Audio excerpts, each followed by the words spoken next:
Assalamualaikum warahmatullahi wabarakatuh. Eh, Kami dari kelompok 1 kelas 12 IPA 4. Kami akan mempresentasikan PPT Sejarah yang ditugaskan oleh Pak Lutfi. Sebelumnya kami akan memperkenalkan diri kami sendiri. Nama saya Ahmad Renaulia Fajri absen 1. Nama saya Arvin Zafran Navarro, absen 12. Nama saya Muhammad Reza, absen 20. Nama saya Muhammad Davi Aksan, absen 21. Nama saya Gahar Siwirigdo, absen nomor 36.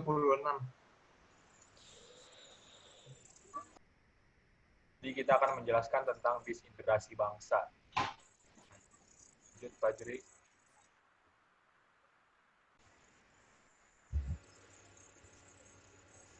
Apa itu disintegrasi bangsa? Pengertian disintegrasi dalam Webster New Encyclopedic Dictionary 1996 dipahami sebagai perpecahan suatu bangsa menjadi bagian-bagian yang saling terpisah. Disintegrasi ini merupakan suatu keadaan yang terdapat dalam masyarakat dalam situasi ketidakakuran. Hal tersebut tadi didasari pada memudarnya norma dan juga nilai yang sudah ada. Ada faktor-faktor yang mempengaruhi integrasi bangsa. Yang pertama itu ada perasaan senasib dan sepenanggungan.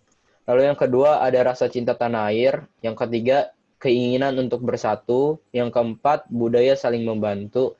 Dan yang kelima antisipasi ancaman dari negara lain. Next, Fajri. Dan yang mempengaruhi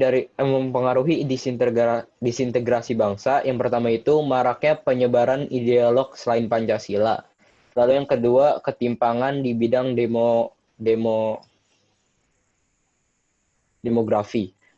Lalu yang ketiga kesenjangan kekayaan alam di antara daerah.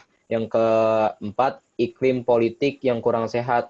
Yang kelima, lambannya kemajuan ekonomi. Lalu yang keenam, menurunnya tingkat toleransi di tengah masyarakat. Lanjut, Fajri.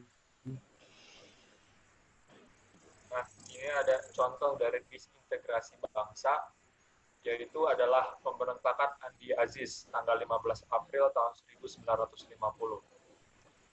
Latar belakang timbulnya pemberontakan Andi Aziz adalah pertentangan pendapat mengenai peleburan negara bagian Indonesia Timur atau NIT ke dalam negara Republik Indonesia.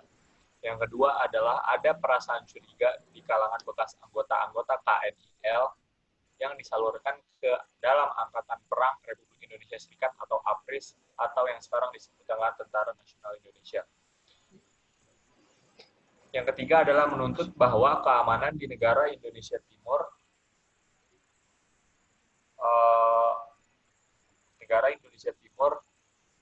hanya merupakan tanggung jawab pasukan bekas KNIL saja.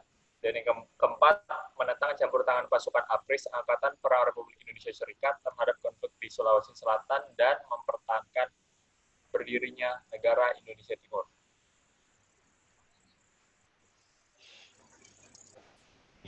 Pada 5 April 1950 terjadi pemberontakan Andi Aziz di Makassar. Pemberontakan ini di bawah pimpinan Kapten Andi Aziz, seorang mantan perwira Kenil yang baru saja diterima masuk ke dalam APRIS.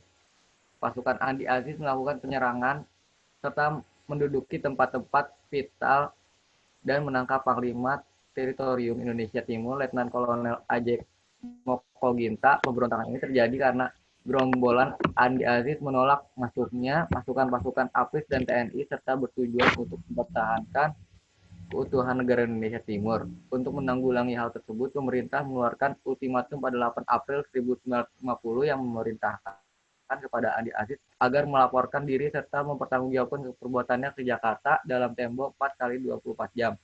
Ia juga diperintahkan untuk menarik pasukan, menyerahkan semua senjata dan membebaskan tawanan. Pada 15 April 1950, Andi Aziz ditangkap.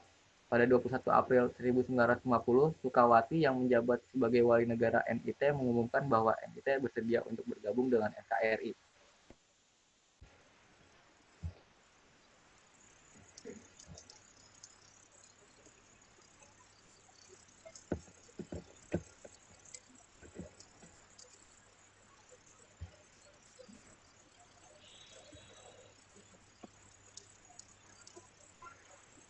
Lalu kemudian ada tokoh-tokoh yang ikut serta dalam menanggulangi disintegrasi bangsa yang ada di Indonesia. Yang pertama ada Raden Sudirman. Dia dikenal sebagai Jenderal Besar Sudirman, lahir di Purbalingga, Jawa Tengah pada 2 Januari 1916 dan wafat di Magelang pada 29 Januari 1950. Dia lahir dari pasangan orang tua yang bernama Karsit Kartawawiraji dan Siem. Beliau juga punya saudara bernama Muhammad Samingan dan sudah menikah dengan Alfiah dan memiliki anak yang bernama Didit Sujiati, Didi Pujiati, Taufik Effendi, Titi Wahyuti, Satya Ningrum, Didi Prastiastuti, Muhammad Teguh Bambang Jahjadi, dan Ahmad Tioti Darwono.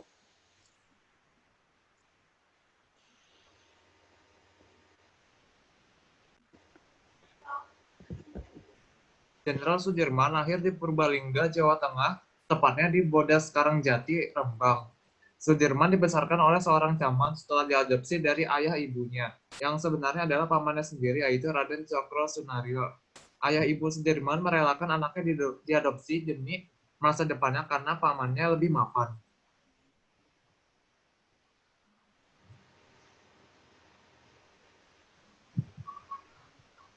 Sebagai anak angkat dari seorang camat, Sudirman kecil mendapatkan pendidikan yang layak sejak dini. Di usia 7 tahun, Sudirman kecil dimasukkan di HIS atau Holland Inland School atau sekolah pribumi dan pindah ke taman siswa pada tahun ke-7.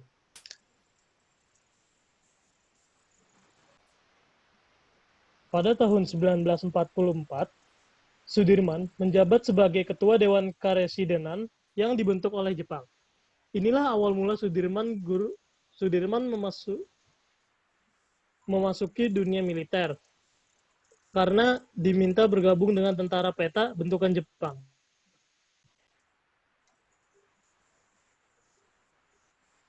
Nah, tercatat 29 Januari 1950, Jenderal Besar Sudirman wafat di Magelang setelah berjuang keras melawan penyakitnya.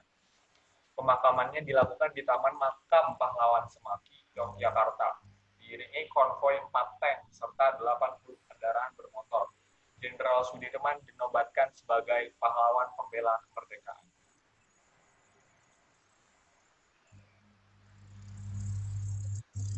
Selanjutnya ada Sultan Syahrir.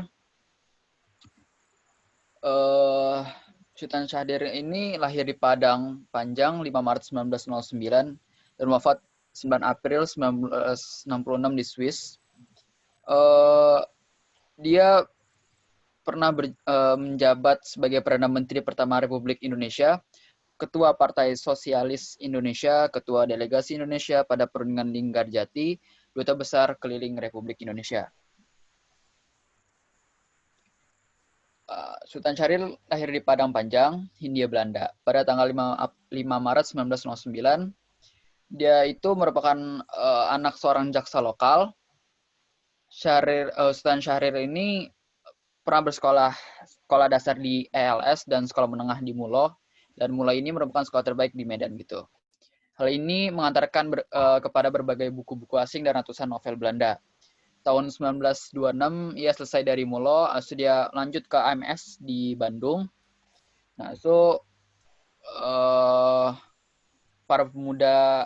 ketika para pemuda masih terikat dalam perhimpunan kedaerahan, pada tanggal 20 Februari 1927, Syahrir termasuk dalam 10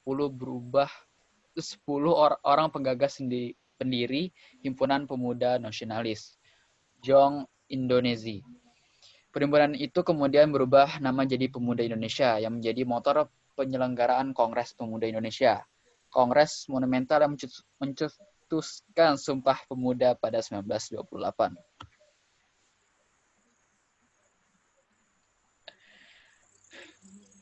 Ada pergerakannya. Sultan Syahrir itu berperan banget ya dalam memperjuangkan kemerdekaan Indonesia dan mempertahankan kemerdekaan bangsa Indonesia. Nah, bedanya kalau misalnya Jenderal Sudirman itu meredakan agresi militer, kalau misalnya Sultan Syahrir itu dia berperan dalam perundingan-perundingan gitu. Nah, habis itu Sultan Syahrir ini terkenal dengan kepintaran dia, ulung gitu, kayak cerdik banget dalam berdiplomat. Nah, keputusan pertama yang dia ada keputusan cerdiknya dia buat memberikan bantuan ke India yang lagi krisis pangan dengan mengirim apa, Ervin? Mengirim 500.000 ton beras pada 20 Agustus 1946. Terus dia di India yang saat itu masih berada dalam koloni Inggris menyambut baik bantuan itu. Inggris yang memiliki kekuatan politik yang besar di Eropa mulai menaruh simpatik pada negara baru bernama Indonesia.